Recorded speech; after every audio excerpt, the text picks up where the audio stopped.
우리 이재현 목사님 장신대 교수님이신 거 아시죠? 예, 잘 모르시는 분들이 계실 것 같아서 이 목회 상담을 전공했습니다. 그 목회 상담을 전공하게 된 이유는 제가 신대원 때 이제 만났는데 제가 이렇게 제가 섬기는 교회 같이 사역하자고 데려갔어요. 그래서 이렇게 제가 이렇게 치유 사역하는 거 이제 이런 것들을 보면서 본인이 이제 비전을 품어서 미국에 가서 목회 상담학을 전공했습니다. 그리고 이렇게 치유 공동체, 제가 꿈꾸는 아주 중요한 이슈 중에 하나인데 치유 공동체에 대해서 박사학위 논문을 쓰게 되었어요. 그래서 저랑은 뭐 아주 오랫동안 얘기를 많이 하고 함께 이런 치유 여정을 같이 걸어온 관계입니다. 그리고 지금도 이렇게 많은 도움을 주고 있고 저도 도움을 주고, 그리고 좀 힘을 합쳐서 이제 탈북민들 이제 내적치유 사역 함께 좀 해보려고 뭐 이런 것들도 생각하고 있습니다. 우리 이제 그런 이제 관계, 부목사이지만 우리 동역자인, 저랑 2살밖에 차이가 안 나요. 그래서 유일하게 제가 목사일 때 형 그렇게 불렀던 우리 목사님이세요. 그래서 나올 때 은혜 많이 받으시기 바랍니다. 늘 있는 사람인데 새삼스럽게 뭐 어떻게 반응해야 될지. 마지막에 2살 차이라는 얘기는 안 해주셨으면 좋았을 뻔. 네, 제가 교수 맞다는 걸 여러분이 오늘 아실 겁니다. 오늘은 아무래도 내적 치유 수련회가 진행되고 있는 시간인 만큼 좀 강의식으로, 노트북 폈잖아요. 강의식으로 말씀을 진행해 보도록 하겠습니다. 먼저 영상 하나를 보시고 시작하겠습니다.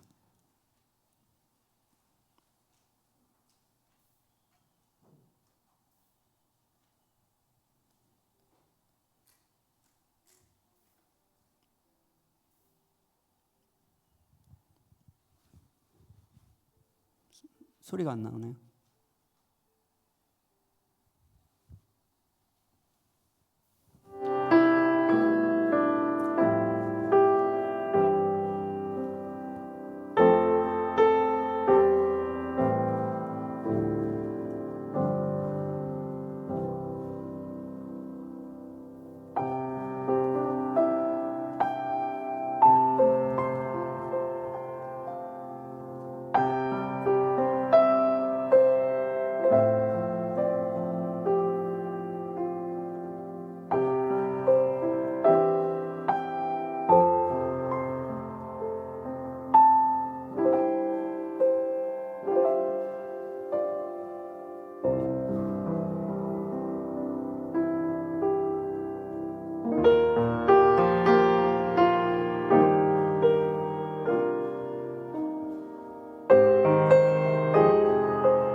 네, PPT를 좀 틀어주시고요.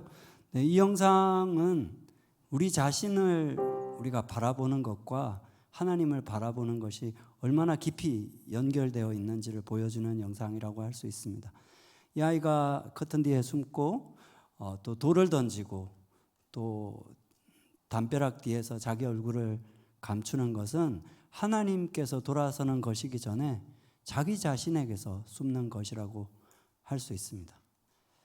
그런데 그때 우리 예수님께서 주섬주섬 주머니에서 꺼내는 것이 있죠. 그게 뭐냐 하면 거울이었습니다.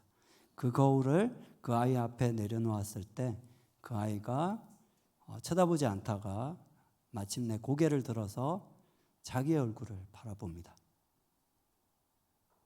내가 나쁜 아이가 아니고 사실은 상처받은 아이고 사실은 외로운 아이였고 힘든 마음이었다는 자신의 모습을 바라봐주고 수용하게 되자 그 거울을 통해서 누가 보여요? 그런 나를 알고 계시고 바라보고 계신 우리 하나님의 얼굴이 보이는 것을 우리가 알 수가 있습니다. 여러분, 오늘 아침에 나오실 때 여러분은 얼굴 보고 나오셨나요? 거짓말입니다. 여러분은 여러분의 얼굴을 볼 수가 없습니다. 여러분이 보고 나온 건 뭐죠? 거울입니다. 거울. 사람은 자기가 자기의 얼굴을 볼 수 없도록 하나님이 만드셨어요. 항상 관계 속에서 나를 사랑하고 나를 알아주는 그 누군가를 통해서 나라는 존재를 느끼고 내가 누군지를 알게 되는 것입니다. 우리가 최초에 세상에 태어나서 나에게 그런 거울과 같은 존재가 되는 분은 누굽니까? 여러분의 부모이죠. 가장 중요한 자기 대상, 거울 대상이라고 합니다.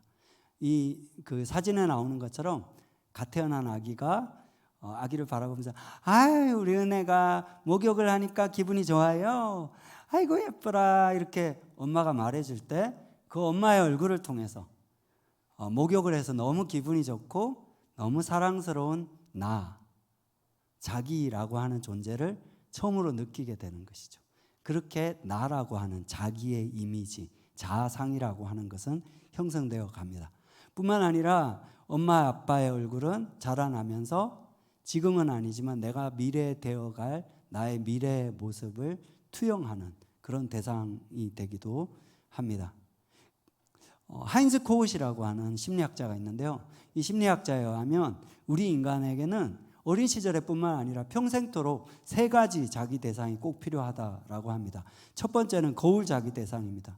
이것은 말 그대로 거울처럼 아까 말씀드린 것처럼 내가 참 소중하고 세상에서 수능 점수가 몇 점이든 인서울 아웃서울 어떤 학교에 다니든 나는 하나님이 기억하시고 사랑받는 존재라는 것을 반영해 주는 그런 거울 같은 나의 소중함을 확인해 주는 대상이 필요합니다. 바로 어린 시절에 여러분의 부모가 그런 대상이 되는 것이죠. 뿐만 아니라 우리에게는 이상화할 만한 대상도 필요합니다. 그분이 아이들에게는 부모가 엄청 크고 완전한 존재로 보여요. 근데 그런 존재가 나를 알아주고 나를 사랑해주고 보호해줄 때 나는 안전하구나. 안정감을 느끼게 되는 것입니다. 뿐만 아니라 그렇게 이제 크고 이상적이지까지는 않을지라도 나하고 꼭 닮은 엄마, 나하고 꼭 닮은 눈매가 닮은 아빠, 그런 대상을 마주 보면서 세상에 내가 혼자가 아니구나, 나하고 닮은, 나하고 같이 느끼고 나하고 함께 사는 누군가가 있구나라고 느끼면서 나의 소속감을 느끼게 되는 것이죠. 말씀드린 것처럼 이런 세 가지 대상은 비단 어린아이만 필요로 하는 것이 아니라 여러분들도 지금 내색을 안 하고 세상에 나 혼자면 돼 라고 센 척하고 살아가지만 사실은 마음 깊이 항상 필요로 하고 원하는 대상이라고 할 수 있습니다. 이 사람이 하인즈 코웃이고요. 그렇지만 세상 가운데 많은 사람들이 여러분도 생각하는 것처럼 여러분 자신만 아니라 늘 이런 좋은 자기 대상과의 관계 속에서 살아가는 것만은 아닙니다. 어려서 부모가 계셨지만 나에게 사랑스러운 존재로서 나를 비춰주는 게 아니라 어휴 저 코봐 저 아버지 닮아가지고 어휴 너 그렇게 못생겨가지고 시집 어떻게 갈래? 네가 태어나가지고 내가 네 아버지 앞에 잡혀가지고 내 인생 이 모양 됐잖아. 이런 무심코 던지는 말 속에서 나를 못난 존재, 나를 필요 없는 사람이라고 비춰주는 경우도 있습니다. 근데 그거보다 어쩌면 더 나쁜 게 뭔지 아세요? 대상 자체가 없는 것입니다. 특히 요즘의 아이들은 하나 둘밖에 없어요. 형제가 출산율이 낮아지면서 대상이 없는 거예요. 내가 외롭구나, 심심하구나, 놀고 싶구나 하는 내 감정을 반영해 줄 대상이 유튜버밖에 없는 거예요. 그러니까 그 영상을 보면서 현실적이지 않는 어떤 허황된 환상 속에 젖어가거나 혹은 뭔가 나라는 존재를 아무도 반영해 주지 않는 공허감 속에 살아가게 되지요. 이와 같이 나를 비춰주는 거울 대상, 자기의 대상이 없는 사람들은 대표적으로 세 가지의 심리적 증상을 나타낸다고 할 수 있습니다. 첫 번째는 수치심입니다. 나의 소중함을, 나의 존재 가치를 반영해 주지 않으니까 내가 무가치한 것 같고 공허하고 의미가 없는 것 같이 느껴집니다. 또 부모가 저 아빠 닮아가지고 하는 것 속에 나는 못났구나 라는 자기사항을 키워가게 되죠. 그런 수치심과 동전의 양면처럼 연결되어 있는 것이 뭐냐 하면 분노입니다. 사람은 그 존재 자체로 키가 크거나 작거나 수능 점수가 몇 점이거나 상관없이 존중받아야 하고 소중한 존재로, 세상에 하나밖에 없는 존재로 창조되었습니다. 하나님께서 존중받아야만 하는 존재로 창조되었습니다. 그렇기 때문에 그런 존재를 존중해 주지 않고 무시하고 관심을 안 가지면 분노가 일어나는 것은 당연한 것입니다. 예를 들어서 여러분, 갓난 아기가 똥을 쌌는데 배가 고픈데 아무도 돌보지 않아요. 그러면 아기가 어떡합니까? 얼굴이 새빨갛게 될 때까지 야 하고 분노를 표출을 합니다. 그죠? 근데 그런 아이를 보고 성격 더럽네? 애가 왜 저 모양이야? 할 부모는 아무도 없습니다. 그러니까 버려져 있으면, 무관심 속에 던져져 있으면 수치스럽고 화가 나는 건 당연한 거예요. 그런데 어린 시절에 그런 관심과 돌봄의 영양분을 우리가 다 충분히 받지 못했기 때문에 우리 안에는 아직도 어린아이가 있습니다. 똥을 싸고 울고 있는데도 돌봐주지 않는 아이. 사실은 형한테 얻어맞고 와가지고 되게 수치스러운데도 그것을 차마 말할 수 없는 가정에서의 외로운 아이. 그 아이가 여러분 가운데 그대로 남아 있어서 40이 되고 50이 되었는데도 불구하고 불쑥불쑥 아내가 나를 무시할 때, 아이들이 나를 투명인간 취급할 때 내 안에 분노가 일어나는 거죠. 애들이 예의가 없어, 요즘 애들은 말이야 라고 이유를 대지만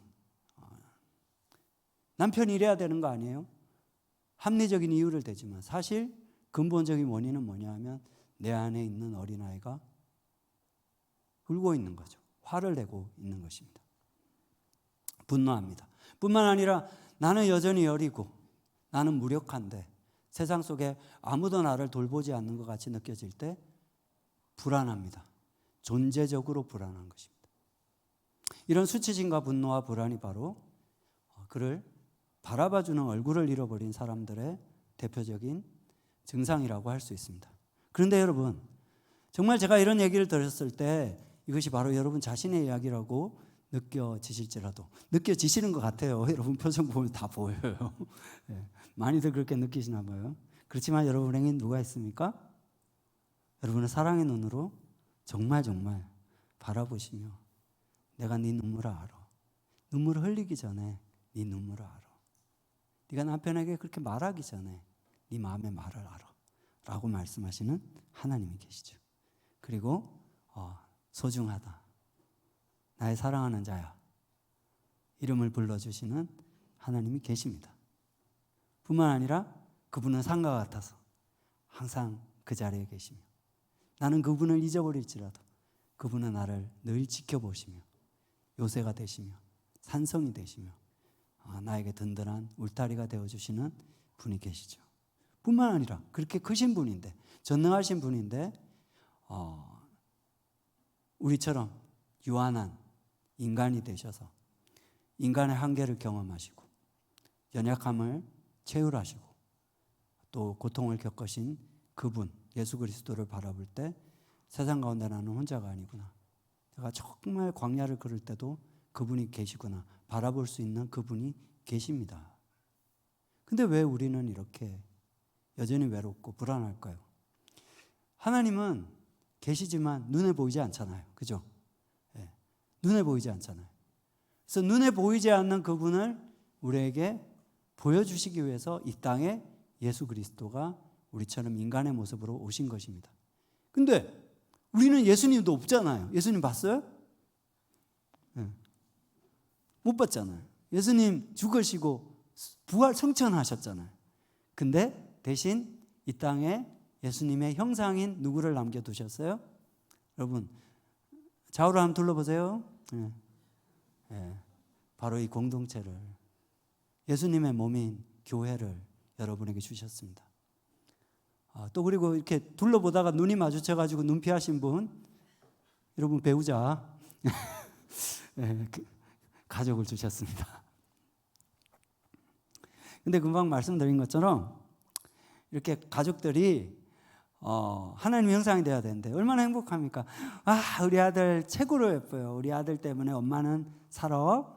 우리 아들이 최고야 라고 말해줄 때 나를 그렇게 사랑하시는 하나님을 우리가 자연스럽게 느낄 수 있는 거거든요. 근데 현실 가운데는 어때요? 사실은 이 타락한 현실 가운데는 여러분의 부모뿐만 아니라 모든 부모가 어떤 부모는 너무 잘나서 어떤 부부는 그분 자신이 자신의 열등감과 상실에 빠져 있어서 여러분에게 그런 하나님을 비춰주는 대상이 아니고 본의 아니게 어쩌면 여러분의 하나님을 가리는 가림막이 되었을 수 있습니다. 여러분의 하나님상을 왜곡시키는 일그러진 거울이 됐을 수 있습니다. 하나님은 차라리 없어 라고 말하게 되는 그런 잘못된 하나님상을 우리 안에 자기도 모르게 형성할 수가 있다라는 것이죠. 여기서 우리가 알 수 있는 건 뭐냐 하면 이 수평적인 우리 서로의 중요한 인간관계는 가족의 관계, 부부관계, 부모자녀 관계, 또 우리 교우들의 관계, 또 사회적 관계는 하나님과의 관계와 서로 맞물려 있다는 것입니다. 우리의 인간관계가 막혔을 때, 서로가 서로에게 등을 돌릴 때 우리를 바라봐 주시는 하나님에게서도 나도 모르게 우리는 등을 돌리게 되는 것이죠. 반대로 우리가 다시 서로를 마주보며 자기의 이야기를 하며 상처받았지만 용서하며 서로 안아주며 눈물 흘리며 이해하며 화해할 때 우리의 인간관계, 부부관계만 아니라 하나님과 우리의 관계도 열리게 된다는 것입니다. 그래서 예수님께서 말씀하시기를 너희가 이 땅에서 매면 하늘에서도 매일 것이요 이 땅에서 풀면 하늘에서도 풀리리라 라고 말씀한 것입니다. 예수님의 말씀에 의하면 하나님 아버지가 예수 그리스도 안에 있고 그래서 그 예수 그리스도가 그 사랑으로 그 제자들을 바라볼 때 그 제자들은 예수 그리스도 안에서 하나님을 볼 수가 있었습니다. 이와 마찬가지로 우리 서로가 서로를 바라볼 때 나의 눈이 아니라 나의 편견이 아니라 하나님의 눈으로 하나님의 사랑으로 서로를 바라봐 줄 수 있을 때 우리는 서로에게서 하나님을 느끼며 우리가 하나 된 것처럼 우리가 하나님과 하나 된 공동체임을 느끼는 그런 하나님의 교회가 되는 것입니다. 이것을 페리코레시스라는 말은요, 함께 어우러져 춤을 춘다라는 의미예요. 하나님과 우리 서로가 함께 하나가 되어 어우러지는 것을 표현하는 말이라고 할 수 있습니다. 자, 두 번째로 우리가 영상을 하나 보시겠습니다. 이 영상은 부모가 자녀의 그 마음을 읽어주고 공감해주고 반영해주는 것이 얼마나 인간에게 중요한 것인지를 보여주는 영상입니다. 일단 보시겠습니다. Something that we started studying 30, 40 years ago when people didn't think that infants could engage in social interaction. In the still face experiment, what the mother did was she sits down and she's playing with her baby who's about a year of age. I'm like a girl. Oh. And she gives a greeting to the baby gives a greeting back to her. Yeah. This baby starts pointing at different places in the world, and the mother's trying to engage her and play with her.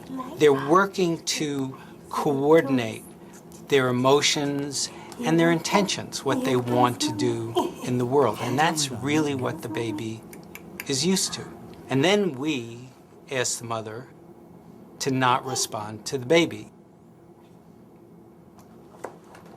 The baby very quickly picks up on this, and then she uses all of her abilities to try and get the mother back. She smiles at the mother. She points because she's used to the mother looking where she points. The baby puts both hands up in front of her and says, "What's happening here?" She makes that screechy sound at the mother, like, come on, why aren't we doing this? Even in this 2 minutes, when they don't get the normal reaction, they react with negative emotions, they turn away, they feel the stress of it, they actually may lose control of their posture because of the stress that they're experiencing. Okay. I'm here. And what are you doing? Oh, you're 할렐루야 그러잖아요. girl. 네, 제가 이 영상을 진짜 저 자신도 보여주면서 많이 보고 보여드리기도 하는데 감동이 되는 지점이 있어요. 그게 뭐냐 하면 엄마와 자녀와의 관계가 아니라 하나님과 우리의 관계, 이것이야말로 진정한 예배가 아닌가. 우리가 언제 힘듭니까? 우리가 고통스러운데 하나님은 나에게 아무런 반응을 해주지 않는 것 같고, 하나님은 나를 알아주지 않는 것 같고, 응답해주지 않는 것 같을 때 우리 마음이 너무나 답답하고 힘들죠. 그때 어느샌가 하나님이 나를 바라보시며 I'm here. What are you doing? 할렐루야. 그런 거 아닙니까? 그분이 나를 바라보고 계셨구나. 알고 계시구나. 보고 계셨구나. 지켜보고 계셨구나. 그것을 느낄 때 진정 우리는 치유가 됩니다. 여전히 내 직장이 불안하고 내 가게가 어려울지라도, 내가 자녀 때문에 속이 상할지라도, 그 문제가 해결되지 않았다고 할지라도 그 문제 넘어 하나님께서 내가 너와 함께 있다. 너는 어디 있느냐? 라고 말씀하실 때 우리는 치유되었다 라고 말할 수가 있는 것입니다. 그런데 한 2분 정도 시간 동안, 2분도 안 돼요. 엄마가 아이에게 반응을 해주지 않을 때 아이가 너무 숨막히고 답답해가지고 보이는 몇 가지 반응들, 당연하다고 느끼고 볼 수 있지만 이 2분 동안의 아이의 반응 속에서 심리학에서 말하는 모든 종류의 심리적 증상들이 다 들어있다고 제가 말할 수 있습니다. 첫 번째는, 제가 그래서 이렇게 슬라이드를 다 나눠서 왔습니다. 첫 번째는 뭐냐면 불안입니다. 분위기 뭐지? 내가 뭐 잘못한 거야? 뭐지? 눈치를 보는 거죠. 존재적으로 불안해지기 시작합니다. 그럼 어떻게 합니까? 뭔가 미소를 지어서 상대방을 회유하려고 하죠. 이 미소는 아까 지었던 그런 자연스러운 미소가 아니고 마음은 불안한데 그 불안을 감추고 사람들의 마음을, 얼굴을 되돌이키기 위해서 짓는 짐짓 짓는 얼굴입니다. 일종의 사회적인 가면이죠. 모두가 이런 가면을 쓰고 삽니다. 그 뒤에는 우울한 얼굴을 감추고, 특별히 요즘 그렇습니다. 그런가 하면 뭔가 열심히 하죠. 저기 자기의 자존감이 낮으니까 뭔가 이렇게 가르치면서, 뭔가 수능 점수 잘 나오면 엄마가 나를 보고 웃을까? 내가 기한문을 잘 작성해서 성과를 올리면 부장님이 칭찬해 줄까? 열심히 해서 관심을 바꾸려고 하죠. 근데 그게 잘 됩니까? 안 됩니까? 안 되죠. 좌절하죠. 불안하죠. 우울하죠. 으악 하고 소리를 지르기도 합니다. 그죠? 그런가 하면 너무 나에게 응답 없는, 불러도 대답이 없는 이 버려진 현실이 숨막히고 힘드니까 그 현실을 회피해서 고개를 돌리는 것을 볼 수 있습니다. 여러분들이에요. 예. 유튜버의 얼굴을 쳐박고 드라마에 심취하고 잠을 자고 술을 마시죠. 혹은 자기에게 정당한 인정과 관심을 보여주지 않는 세상을 향해서 분노를 표출하기도 합니다. 근데 세상에다가 분노를 표출하면 뭐합니까? 결국 나만 손해지. 그럼 공허한 가슴을 가지고 그 다음에는 애가 어떻게 하는가 하면 손가락을 올려서 손가락을 이렇게 꽉 깨무는 것을 볼 수가 있습니다. 이건 뭐냐 하면 사람들이 이렇게 해요. 너무 심리적으로 불안하거나 답답하거나 숨막히면 이 감정을 잊어버리기 위해서, 외면하기 위해서 더 강렬한 어떤 자극을 추구합니다. 예를 들어서 목사님 말씀하셨던 것처럼 오토바이족 있죠. 무앙 하면서 이렇게 위험한 행동을 막 하는 걸 통해서 그 긴장과 자극을 통해서 내 안에 우울한 마음, 찌질한 감정 이런 것을 잊어버리는 거죠. 덮어버리는 거죠. 혹은 술을 마셔서 마셔 이런 감정을 통해서 나의 진짜 깨었을 때, 제정신일 때 이 감정을 자꾸 외면하려고 하는 것입니다. 혹은 싸움을 걸기도 하고요. 혹은 실제로 자기 손목에다 이렇게 면도칼로 이렇게 줄을 긋기도 합니다. 이런 원형적인 자해의 모습들을 이 아이에게서, 애가 손가락 깨무는 걸 가지고 자해라고 하는 게 좀 이상할지 모르겠지만 본질적으로 같은 것입니다. 예, 그런 거를 하고요. 근데 그런다고 해서 해결이 되나요? 이 현실이 탈출이 되나요? 그러니까 실제로 현실을 탈출하려고 합니다. 이 아이가 이 카시트에서 빠져나오려고 하는 것처럼 이 숨막히고 답답한 현실을 탈출하려고 어떤 사람들은 한강에 가죠. 말씀드린 것처럼 이것이야말로 오늘 이 시대를 살아가는 현대인들의 모습, 바로 여러분의 모습이라고 할 수 있습니다. 인정받지 못하고 외면당한 이 분노를 애꿎은 남편에게, 아내에게 표출하기도 하고요. 만만한 후배에게 소리를 지르기도 하고요. 혹은 착한 사람들은 자기를 학대하기도 합니다. 그리고 그런 현실이 너무 숨막히고 힘드니까 방에 들어박혀서 안 나오는 것으로 현실을 회피하기도 합니다. 그런가 하면 물리적으로 숨을 수도 있지만 술을 마셔가지고 필름 끊어지면 내 의식이 끊어지니까 이 현실 인식을 안 해도 되잖아요. 그렇게 해서 끊임없이 알코올에 의존하기도 합니다. 좀 더 제정신인 사람들, 약간 여러분 과인 사람들은 이렇게 교회 올 때 딱 얼굴 갈아 끼고 오죠. 그죠? 예. 딱 우울해가지고 아까 차에 오면서도 싸웠잖아, 부부가. 근데 딱 들어오면 얼굴 딱 갈아 끼죠. 예. 교회 페이스가 있습니다. 교회 페이스. 교회 페이스를 이렇게 딱 갈아 끼고 옵니다. 맨날 그렇게 얼굴에다 카바치고 오니까 하나님의 빛이 비쳐도 투과가 안 되는 거야, 투과가. 그게 웃는 얼굴 같지만 가면이기 때문에 하나님의 빛이 안 들어가는 거죠. 그런가 하면 열심히 합니다. 교회 와서도 뭔가 열심히 해요. 왜냐하면 그냥 뻘쭘하게 있으면 이 수치감이 몰려오거든요. 외롭거든요. 그러니까 뭐 이렇게 주차 봉사가 뭐가 열심히 해요. 사회 나가서도 마찬가지입니다. 뭔가 완벽하려고 뭔가 자기가 움직이는 걸 통해서 이 허전한 낮은 자존감을 보상하려고 하지만 그것으로 채워지지 않습니다. 이런 모든 방어 기제의 근본에는 아까 말씀드린 대로 수치심이 있습니다. 자기란 존재를 인정받지 못한 데 대한 분노가 있습니다. 그리고 세상 속에 나홀로 버려져 있는 것 같은 불안이 있습니다. 이 모든 것이 뭐의 증상이라고요? 얼굴을 잃어버린, 엄마의 얼굴을 잃어버린, 여러분을 바라보시는 그분의 얼굴을 잃어버린 증상들이라는 것입니다. 근데 흥미로운 것은 뭐냐 하면 저렇게 엄마를 찾아야 되는데 안 찾잖아요. 교회 페이스 이렇게 쓰고 나와가지고.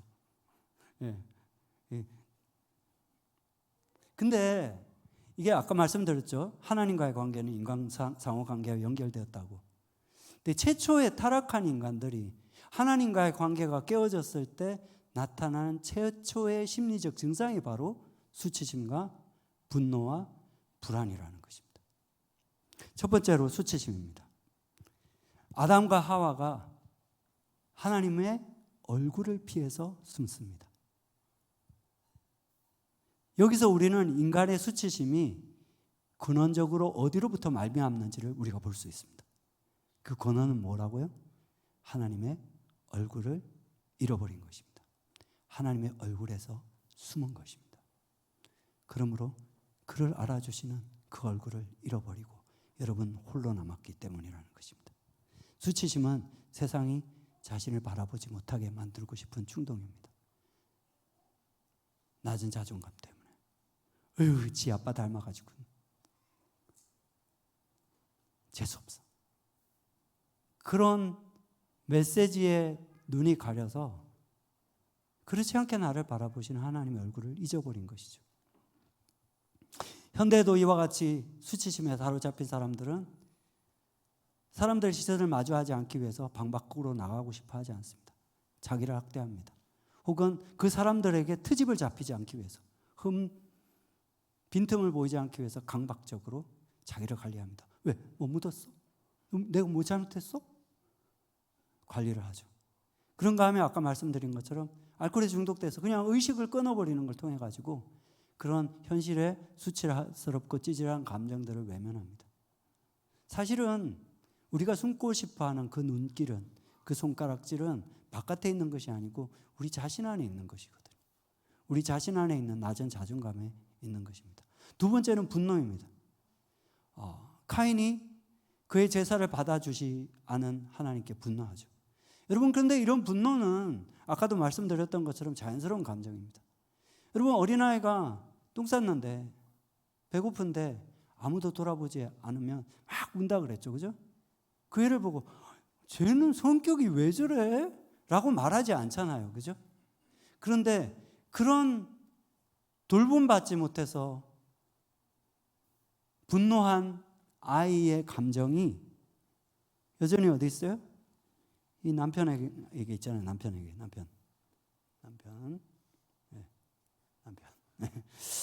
네. 우리 안에 40이 되고 50이 되었는데도 그 돌봄받지 못한 어린아이가 여전히 그 내면의 아이로서 남아서 화를 내고 있습니다. 이런 사람들은 그 얘기하기 전에 카인이 그러므로 자기의 존재를 인정받지 못한 데 대해서 분노한 것은 그 자체가 문제가 아니에요. 분노라는 감정은 잘못된 것이 아닙니다. 여러분은 소중한 존재고 관심을 받아야 마땅한 존재입니다. 그러므로 여러분이 무관심 속에 버려져 있는 것 같을 때 여러분이 분노하는 것은 그것은 괜찮은 거예요. 문제는 뭐냐 하면 그 감정을 가지고 하나님께 또 서로에게 나아가지 않는 것입니다. 분노를 품고 있는 것입니다. 하나님이 카인에게 뭐라고 말했습니까? 네가 어찌하여 얼굴을 들지 않느냐? 네가 고개를 들지 아니하면 죄가 문턱에 엎드리느니라. 우리가 그 분노를 품고 분노를 가지고 하나님께 나아가야 되는 거예요. 하나님, 왜 제 제사는 받아주지 않는 거예요? 제가 이렇게 열심히 하나님 섬기고 했는데 왜 이렇게 성진시험에 떨어지고 이런 어려움들을 저에게 허락하시는 거예요?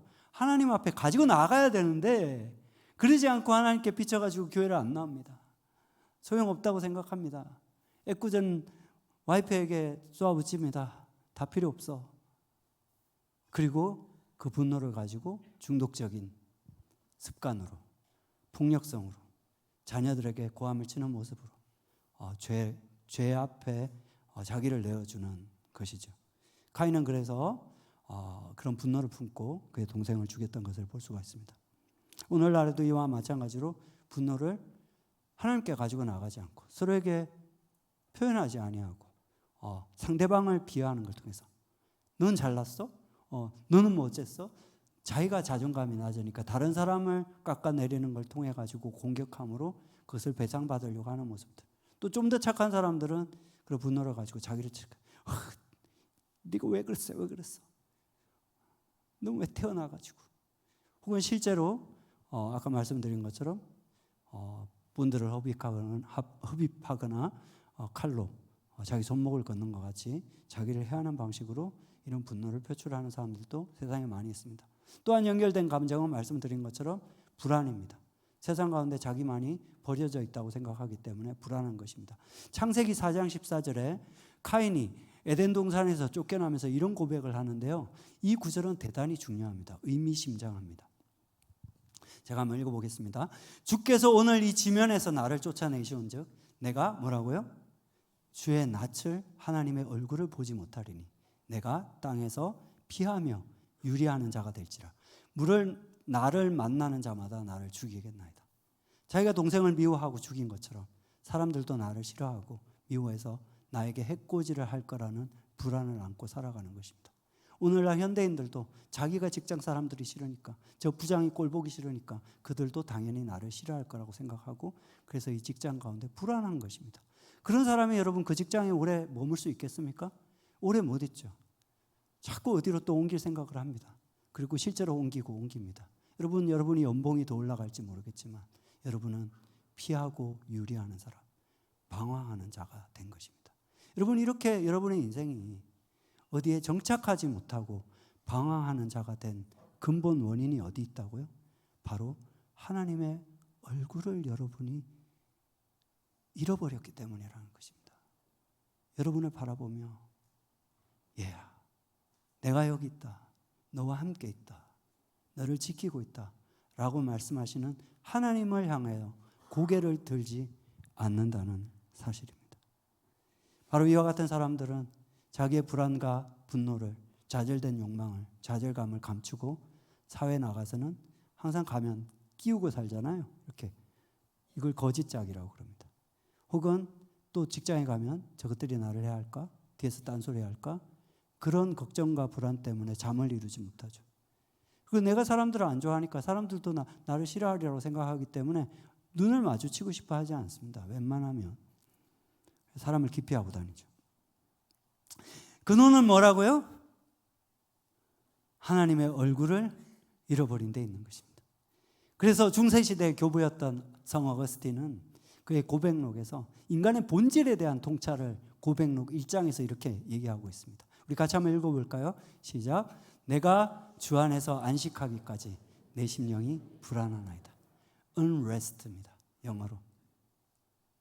쉼이 없다는 것이죠. 언제까지? 우리가 하나님 안에 거하기까지. 다시 말해서 우리가 하나님의 얼굴 안에, 하나님의 품 안에 온전히 거하게 되면 우리는 세상의 모든 불안과 낮은 자존감과 분노로부터 자유하게 됩니다. 여러분, 주제가 뭐예요? 우리 내측주 수련회 사랑하는 자여 자유하라. 바로 이것을 알았던, 통찰했던 시편 기자는 시편의 곳곳에서 이런 고백을 하고 있습니다. 하나님의 얼굴에 대한 고백을 하고 있습니다. 여러분, 성경에 하나님의 얼굴이라는 표현이 얼마나 많이 나오는지 아세요? 얼굴이라는 말이 2000번이 나옵니다, 여러분.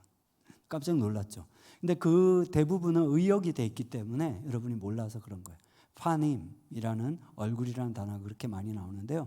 특별히 시편 고백에서는 너무 많이 나옵니다. 대표적으로 몇 구절을 여러분에게 가져왔는데요.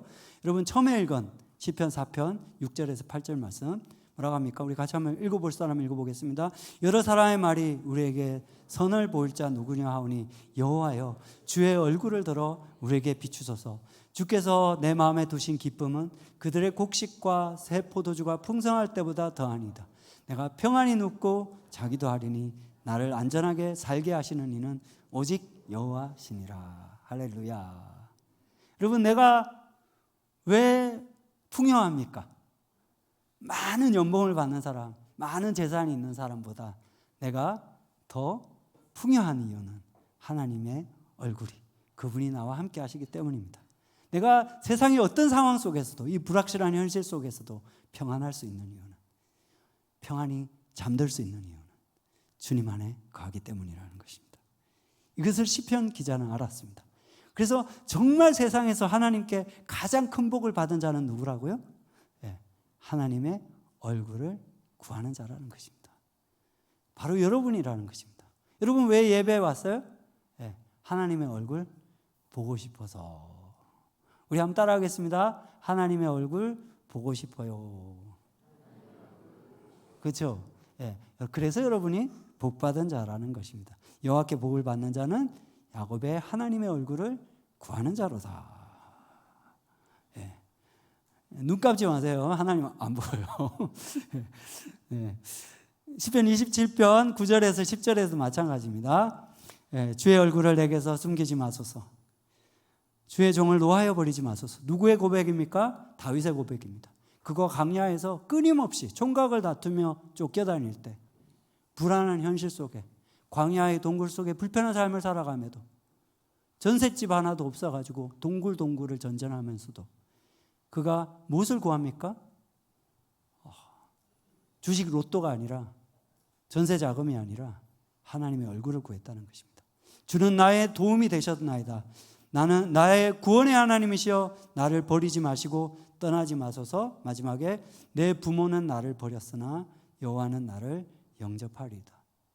내 부모조차도 내 마음을 이해해 주지 못할지라도, 때에도, 내가 이렇게 힘든 것을 부모에게조차도 말할 수 없을 때에도 우리 하나님은 나를 이해하시고 나를 영접하시는 분이십니다. 이것을 알았던 다윗은 하나님을 간절히 찾았습니다. 특별히 그가 공고할 때, 불안할 때 하나님을 찾았습니다. 사슴이 시냇물을 찾아 갈급한 같이 찾았습니다. 하나님이여, 사슴이 시냇물을 찾기에 갈급한 같이 내 영혼이 주를 찾기에 갈급하나이다. 내 영혼이 하나님 곧 살아계신 하나님을 갈망하니 내가 어느 때에 나가서 하나님의 얼굴을 배울까. 그는 전세자금이 아니라, 주식 로또가 아니라 하나님의 얼굴을 구했던 것입니다. 그것만이 답이기 때문에 그렇습니다. 여러분, 왜 이 자리에 오늘 주일날 피곤한데 집에서 잘 수 있지만, 놀러 갈 수 있지만 이 자리에 나와 계십니까? 여러분, 하나님의 얼굴을 구해서가 아닙니까? 여러분, 이 자리에 교회 페이스 끼고 왔다가 끼고 돌아가는 자가 아니라 하나님의 얼굴을 바라보시는 여러분 되시길 바랍니다. 특별히 이 사순절 금식절기 기간에 우리 교회가 함께 복음서를 읽습니다. 예수 그리스도를 바라보시는 여러분 되시길 바랍니다. 왜냐하면 예수 그리스도가 바로 하나님의 얼굴이기 때문에 그렇습니다. 고린도후서 4장 6절 말씀에 의하면 어두운데 빛이 비치리라 말씀하셨던 그 하나님께서 예수 그리스도의 얼굴에 있는 하나님의 영광을 아는 빛을 우리 마음에 비추셨느니라. 복음서 속에 여러분이 들어가서 제자들과 함께 우리 주 예수 그리스도를 만날 때, 그분의 음성을 들을 때 여러분은 그를 통해서 여러분의 하나님을 만나게 되는 것입니다. 이어서 이 신약 성경에서 예수 그리스도를 통해서 하나님을 만난 두 사람의 이야기를 여러분에게 들려드리려고 합니다.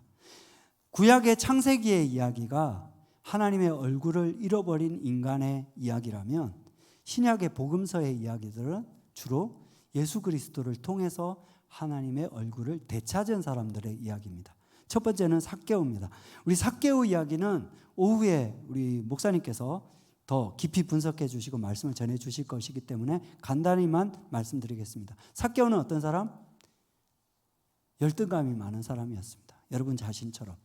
단순히 키가 작아서만이 아니라 어려서부터 그를 사랑하는 자라 바라봐주는 부모, 혹은 그에게 든든한 벽이 되어주는 그런 존재가 아마도 없었기 때문에 그는 자기가 자기를 지켜야 됐고, 키 작고 못생겼지만 그래도 삭개오야, 너는 너무 사랑스러운 아들이야 말씀하는 누구가 없었기 때문에 그는 항상 내면 가운데 공고하고 낮은 자존감 가운데 살았던 사람입니다. 그래서 그것을 뭔가 채워보려고 열심히 악착같이 돈을 벌였죠. 사람들이 돈을 많이 가지면 나를 무시하지 못할 거라고 생각했습니다. 아무도 죄인이라고 손가락질을 하지만 나는 네 편이야, 나는 너를 이해해, 삭개오야 너는 내 친구잖아 라고 말해주는 그 누군가가 한 명도 없었기 때문에 사람들이 나를 무시하지 못하게 만들려고 그는 권력을 추구했습니다. 어떻게든 높은 자리에 올라가려고 했죠. 그래서 실제로 그렇게 됐습니다. 그는 부자가 되었고 세리장이 되었습니다. 그럼에도 불구하고 아무것도 채워진 것이 없었습니다. 그런 권력과 그런 돈으로 채워질 수 있는 것이 아니기 때문입니다. 어쩌면 여러분도 이 삭개오와 마찬가지로 사실은 여러분이 지금 그렇게 악착같이 달려가는 그 물질, 그 자리가 채워줄 수 없는 그거를 찾아서 세상을 헤매고 있지는 않으시는가요? 삭개오는 공허감을 느끼고 그 공허감을 가지고 예수 그리스도의 이야기를 들었습니다. 그리고 그도 그를 만나고 싶었습니다. 그래서 내적 치유 수련회에 등록을 했습니다. 할렐루야. 그랬더니 이 내적 치유 수련회 나무 아래로 누가 지나가셨어요? 예수님이 지나가시는데 나를 바라봐 주시는 거예요. 쳐다보시며 말씀하시기를, 우리 같이 한번 읽겠습니다. 이르시되 삭개오야 속히 내려오라. 내가 오늘 네 집에 요하여야 하겠다. 여러분, 이 말씀을 듣고 싶지 않으십니까? 그분이 내 이름을 불러주었을 때 내가 오늘 네 집에 요하여야 하겠다. 너도 아브라함의 자손이라고 말씀해 주셨을 때 내가 그렇게 물질과 세상에서의 성공을 통해서 찾고 싶었지만 그것을 통해서 찾을 수 없었던 그것, 나의 진정한 자존감, 그리고 나라는 존재의 안정감, 그리고 내가 혼자가 아니고 나도 소속된 존재, 너도 아브라함의 자손이다, 정체감을 찾을 수 있었던 것입니다. 그러니까 이제 어떻게 돼요?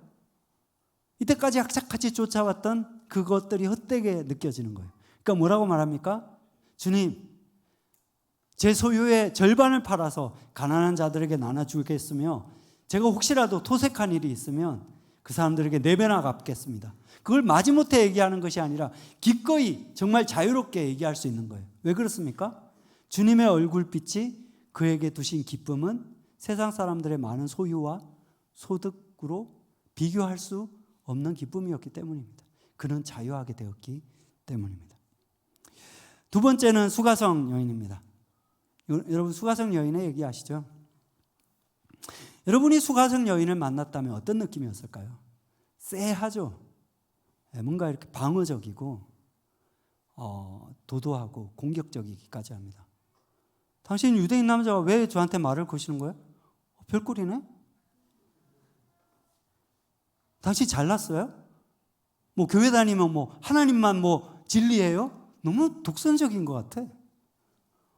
저 지금 보시죠. 듣고 있거든요. 저 전도 그런 거 싫거든요. 라고 말하고 있지만 그런 개인주의 속에, 방어 속에, 그런 도도함 속에 사실은 오늘날의 수많은 수가성 여인들도 이 여인처럼 낮은 수치심을 가지고 있고 너무나 그 속에서 외로워하고 있다는 것이죠.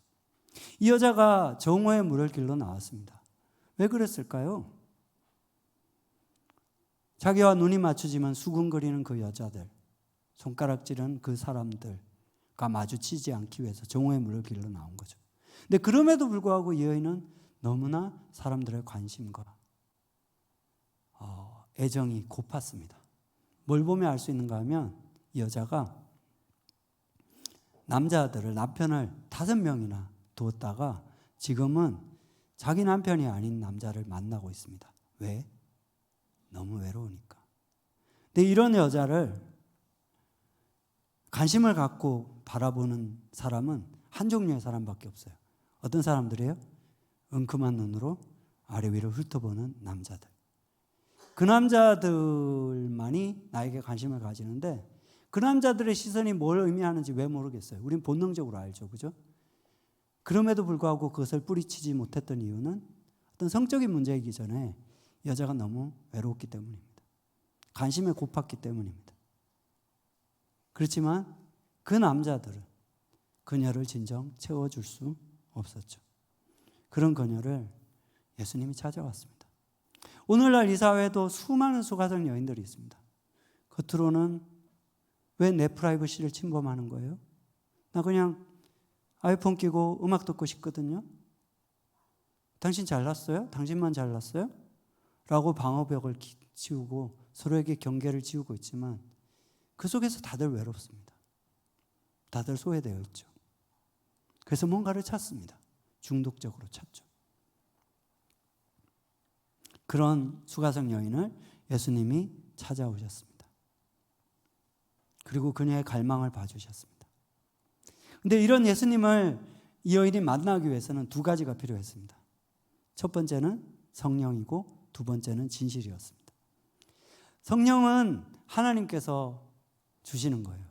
근데 그 성령을 하나님이 주시기 위해서 그 여인이 하나님께 드려야 될 것이 있었어요. 그것은 바로 뭐냐 하면 진실입니다. 정직함. 헬라어로 진실이라는 말은 알레테이아입니다. 이 말은 합성어인데요. 레테, 잊어버리지 않음, 거짓되지 않음, 덮어버리지 않음이라는 뜻입니다. 문자 그대로. 하나님 앞에 감추려 하지 않는, 자신의 상하고 외롭고 있는 마음 그대로 하나님께 나아갈 때 그분도 베일을 거친 그 하나님의 얼굴로 우리에게 다가오시는 것입니다. 이 여인이 예수님께서 그의 부끄러움을 드러냈을 때 정말 도망가고 싶었을 거예요. 본능적으로 도망가게 됩니다. 아니거든요? 이 남자가 이상한 소리를 하고 있어? 그래서 저 같으면 갔을 것 같아요. 근데 여인은 버텼습니다. 자기 마음의 벽을, 자기가 똘똘 싸고 있던 이 마음의 벽을 뚫고 내 옆에 이미 와 계신 그분을, 그녀도 정직하게 상하고 통해하는 마음 그대로 오픈했던 것입니다. 그녀가 그렇게 자기의 있는 모습 그대로 주님 앞에, 사람 앞에가 아니라 자기를 오픈했을 때 주님께서 주의 빛을, 사랑의 빛을 비춰주셨습니다. 그리고 그녀는 치유되었습니다. 그녀가 치유되었다는 것을 우리는 뭘 보면 알 수 있는가 하면 그 이후에 이 여인이 보였던 반응을 보면 알 수가 있죠. 이 여인이 어떻게 해요? 물동이를 버려두고 마을 사람들에게 쫓아가서 이렇게 말합니다. 내가 행한 이 모든 일을 나에게 말한 사람을 보십시오. 이 사람이 그리스도가 아닙니까? 여러분, 이게 왜 놀라운 일입니까? 이 여자가 어떤 사람입니까? 이 여자가 가가지고 말했던 그 마을 사람들이 어떤 사람이죠? 바로 자기를 손가락질하고 수근거렸던 그 사람들. 그 사람들을 피해서 이 여자가 정오에 물을 길러 왔었는데 그 사람들 앞에 나가서 그녀가 가장 수치스러워했던 그 일들을, 내가 행한 모든 일을 내게 말한 사람을 와서 보십시오 라고 말하고 있는 것입니다. 여러분, 이 여인이 어떻게 그렇게 변할 수 있었습니까? 주님이 그를 만져주셨을 때 그녀 안에 이제 수치심이나 두려움이나 불안이 아니라 그 자리에 주님께서, 그녀를 사랑하시는 주님께서 그녀 안에 찾아오셨을 때 그분의 눈빛이 그녀가 그녀 자신을 바라보는 눈빛이 되었을 때, 그 주님의 사랑으로 채워졌을 때 그녀는 더 이상 움츠리지 않고 마음을 닫지 않고 사람들 앞에 나아갈 수 있었던 것입니다. 왜냐? 하나님과의 관계는 우리의 인간관계가 얽혀져 있고 하늘에서 여러분이 풀 때 땅에서도 풀릴 수 있기 때문입니다. 여러분, 여러분의 직장에서의 인간관계의 문제, 부부관계의 문제는 여러분 바깥에 있는 문제가 아닙니다. 여러분 바깥에 있는 저 남자, 저 여자의 문제가 아니라 여러분 자신의 문제이거든요. 그렇기 때문에 여러분이 여러분 자신이 가지고 있는 그 내면의 문제를 가지고 누구에게 나가야 돼요? 하나님 앞에 정직하게 나가야 되는 것입니다. 바로 이와 같은 모습을 보여주는 또 한 사람의 인물이 창세기에 나오는 야곱의 모습입니다. 여러분, 야곱의 문제는 그의 내면의 문제였어요. 어린 시절부터 너무나 부러워했지만 미워했던 형, 그 형이 가진 아버지의 인정, 아버지의 친밀감, 그것을 갖고 싶었기 때문에, 질투했기 때문에 그는 머리를 굴리고 형을 속이고 아버지를 속이는 자가 되었습니다. 그러나 그와 함께 동시에 그는 항상 보복당할까 봐 두려워하고 불안한 아이가 되었습니다. 그 15살의 야곱이 여전히 40이 넘고 50이 된 45살의 야곱 안에도 남아 있어가지고 형이 말을 타고 40인을 이끌고 다가온다는 얘기를 들었을 때 불현듯 그 안에 있는 내면 아이가 확 드러난 것입니다.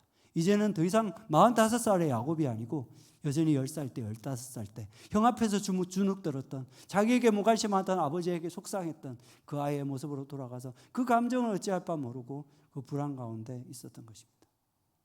이런 내면의 문제는 그가 형에게 선물 공세를 준비한다고 할지라도, 형이 자기를 공격하면 어떻게 달아날까 잔머리를 굴려서 대책을 세운다고 할지라도 해결되는 문제가 아닙니다. 여러분이 직장에서 그 부장의 마음을 얻기 위해서 어떤 설날 추석의 명절 선물을 준비한다고 할지라도, 여러분이 이 직장에서 잘리면 어디로 가리라고 여러분이 아무리 잔머리를 굴리고 헤드헌터를 찾아가지고 하고 주식을 머리를 굴리고 예배 때도 검색을 해가지고 주식을 굴릴지라도 해결되지 않는 문제입니다. 왜냐하면 문제는 여러분 바깥에 있는 것이 아니라 하나님 앞에 가지고 나가지 않는 여러분의 내면의 문제이기 때문입니다. 야곱은 그래서 그 문제를 가지고 내적 치유 수련회에 나왔습니다. 야복강 내적 치유 수련회에서 사실 그가 붙잡고 실험했던 것은 그 내면의 불안감, 열등감이었어요. 여러분, 야곱과 마찬가지로 여러분들도 기도할 때는 여러분 내면에 있는 불안과 열등감과 외로움을 하나님께 투영해 가지고 하나님과 실험을 합니다. 하나님, 왜 나를 버려 두신 거예요? 왜 나를 이런 상황 속에 가도록 하나님 나를 외면하신 거예요? 내가 그렇게 열심히 교회도 섬기고 하나님 섬기고 청년 때 그렇게 헌신했는데 왜 내 인생은 40이 되도록 이런 거예요? 그런 나를 외면하시고 나를 돌봐주지 않는 내 안에 있는 하나님의 투영을 하나님은 받아주십니다. 하나님도 나를 붙잡고 같이 실험해 주시죠. 내가 포기하지 않는다면, 여러분이 그 기도를 포기하지 않는다면, 여러분이 광야에서 주님을 포기하지 않는다면, 주님을 외면하는 것이 아니라 이 광야의 사순절 금식 기간에 여러분이 여러분의 인생의 이슈를 가지고 끝까지 주님을 붙들고 끝까지 하나님과 실험한다면 여러분의 영혼의 새벽이 올 것입니다. 여러분의 어둠이 걷히고 그 문제에 넘어서 여러분의 햇빛이 돋아나듯이 여러분을 바라보시는 나의 사랑하는 자야, 내가 너와 함께하노라, 내가 너의 상급이니라, 나로 충분하지 않느냐 라고 말씀하시는 그분의 얼굴이 비출 때, 그분을 만날 때, 문제는 여전히 바깥에 있지만 내 내면이 그분의 빛으로, 그분의 함께함으로, 그분의 임재로 채워질 때 이제 세상이 달라지는 것입니다. 어제까지만 해도 형은 두려운 존재였습니다. 형이 두려워서가 아니라 내 안에 있는 열등감과 두려움을 항상 그 부장님 얼굴에, 사장님 얼굴에, 남편 얼굴에 투영하고 있었기 때문에 불만스럽고 얼굴 보고 싶지 않고 두려운 현실이었거든요. 근데 문제는 바깥에 있는 것이 아니라 내 안에 있는 그림자였던 거예요. 근데 내가 빛으로 바뀌자, 나를 있는 모습 그대로 안아주시는 그 주님 안에 거하게 되자, 내 마음에 빛이 생기자, 이제 빛이 투영되는 거죠. 그래서 그렇게 무섭던 형의 얼굴조차 뭐라고 말합니까? 내가 같이 읽겠습니다. 형님의 얼굴을 배운 즉 하나님의 얼굴을 보는 것 같사오니 형님도 나를 기뻐하심입니다. 할렐루야. 여러분이 내적 치유 수련회를 통해 가지고 등록할 걸 그랬죠, 그죠? 수련회 가시면 됩니다. 수련회 가시면 돼요. 내적 치유 수련회를 통해 가지고 하나님과 실험하고 하나님의 얼굴을 만나면, 화요일날 출근하면 어떻게 된다? 여러분의 부장님의 얼굴이 하나님의 얼굴처럼, 여러분 교장 선생님의 얼굴이 하나님의 얼굴처럼 보이게 된다는 것입니다. 왜냐? 문제는 여러분 안에 있었기 때문에 그렇다는 것이죠. 마지막으로 하나님의 얼굴을 만난 사람, 탕자의 이야기를 하도록 하겠습니다.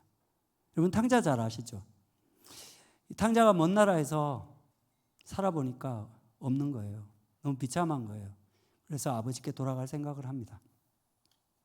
맨날 수련회 가자 그래도 안 가고, 내적 치유 수련회 하라 그래도 안 하고, 말씀 묵상 학교 등록하라 해도 안 하던 사람이 이제 내적 치유 수련회를 등록을 하는 거죠. 그래서 아버지 집에 돌아오는데, 돌아오기 전에 아버지한테 가면 뭐라고 말할 거라고 생각하고 오는가 하면, 아버지, 제가 하늘과 아버지께 이제 죄를 지었습니다. 저는 아버지의 아들이라 부를 가치도 없는 인생을 잘못 산 존재입니다. 저를 아버지의 아들이라 이렇게 부르지도 마십시오. 그렇게 말해야겠다. 적어도 그렇게 말해야 낯짝이 있겠다라고 생각하고 아버지께 옵니다. 그리고 실제로 아버지 앞에 다가섰을 때 고개를 들어 그분 얼굴을 바라보지도 못하고 무릎을 꿇고 생각했던 그대로 없죠. 아버지, 저는 아버지의 아들이라 그럴 가치도 없는 놈입니다. 저를 더 이상 아버지의 아들이라 부르지도 마십시오. 라고 말했을 때 그 모습은 겸손한 모습이 아니라 여전히 치유되지 않은 모습, 여전히 세상 속에서 낮은 자존감의 모습 그대로 다가온 것입니다. 그런데 이 아들이 언제 치유가 되었죠? 언제 치유가 되었을까요? 고개를 들고 아버지의 얼굴을 바라봤더니 눈물이 글썽하고 사랑이 가득한 얼굴. 아니다 아들아, 너는 죽었다가 살아났으면 내가 잃어버렸다가 다시 찾았노라. 여봐라, 가장 좋은 옷을 가져다가 내 아들에게 입혀라. 가장 좋은 가락지를 가지고 끼워라. 좋은 신발을 신겨라. 내 아들이다, 내 아들이다. 여봐라, 여봐라. 가장 살찐 양을 잡아라. 소를 잡아라. 잔치를 벌이자. 먹고 즐기자. 나는 기쁘다 라고 말씀하시는 그 아버지의 얼굴. 내가요? 나를 위해서요? 나를 그렇게 사랑하신다고요? 나를 그렇게 기뻐하신다고요? 그 마음을 받아들이고 이제 그 마음을 믿으며 내가 나 자신을 향해도 나를 축복하며 나는 아버지의 사랑받는 자다. 주님이 함께 거하는 자라 고백하기 시작했을 때 그 치유는 시작되는 것입니다. 그런데 오늘날 아버지 집을 떠난 적도 없는데, 교회를 떠난 적도 없는데, 뿐만 아니라 쉬지 않고 봉사도 하고요, 헌금도 했는데 여전히 아버지 얼굴을 바라보지 못하는 많은 소위 기독교인들이 있습니다. 맏아들입니다. 여러분, 맏아들의 문제는 뭡니까? 아버지 집에 있지만 자기가 종이라고 생각하고 있는 거예요. 자기가 잘해야지 아버지가 보상을 해주시겠지. 정작 예배에 나와서도 마이크 고치고 어디 돌아다니고 하느라고 하나님의 얼굴을 바라보지 못하는 거죠. 맏아들의 얼굴입니다. 왜 하나님, 내가 15년 동안 이렇게 열심히 교회도 섬기고 이렇게 교회를 떠나지 않았는데 왜 성진에서 떨어진 거예요? 왜 내 사업이 이렇게 된 겁니까? 라고 그 하나님께 속상한 마음을 가지고 하나님께 나아가서 왜 하나님이라고 고백하면 되는데 고백하지 않고 고개를 떨구고 외면하고 포커페이스를 하고 있지만 그 마음을 가지고 나오지 않는 맏아들, 그에게서 우리는 바로 카인의 얼굴을 봅니다.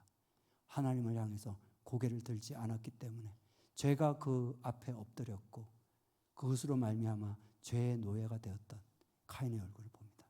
여러분, 오늘날의 이 현실 가운데도 두 종류의 사람들이 있습니다.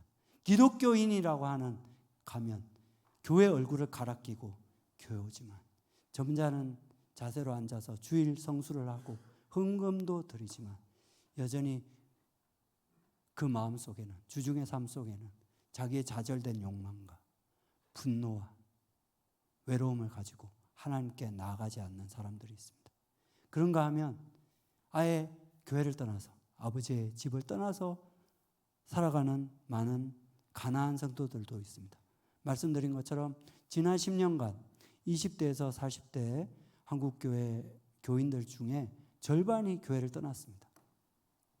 근데 그렇게 교회를 떠나지 않고 여기에 남아있는 여러분들이라도 그 마음은 아버지에게 등을 돌리고 아버지에게 나아가지 않는 사람들이 너무나 많이 있습니다. 여러분, 지금까지 제 강인지 설교인지 뭔지 모르겠지만 어쨌든 들으셨는데 여러분 마음으로 들으셨습니까? 커튼 뒤에 숨어있는 하나님께 돌을 던지고 싶어하는, 하나님께 등을 돌리고 앉아있는 여러분의 모습을 보셨습니까? 주님께서 여러분을 다가오기를 원하십니다. 여러분, 여러분의 얼굴을 비춰주기 위해서 여러분에게 공동체를 주셨습니다. 여러분, 이런 개인주의의 시대, 1인 가구의 시대에 혼자 살지 마시기 바랍니다. 그렇게 수가성 여인처럼 자존심 부리면 자기 바운더리를 지키고 있으면 행복하나요? 아니잖아요. 우리가 비록 우리 서로도 부족한 거울들이지만, 어쩌면 깨진 거울일지 모르겠지만 우리가 서로 공동체를 이루고 서로의 모습을 열고 서로 나눌 때 우리가 서로에게서 하나님을 만날 수 있습니다. 그리고 이 시대에 어둠이 있지만 고센 땅에만은 빛이 있었던 것처럼 주님의 치유의 빛이, 하나님의 얼굴 빛이 우리 공동체 가운데 비치게 될 것입니다. 우리 같이 이 시간 같이 찬양하고 기도하기를 원하는데요.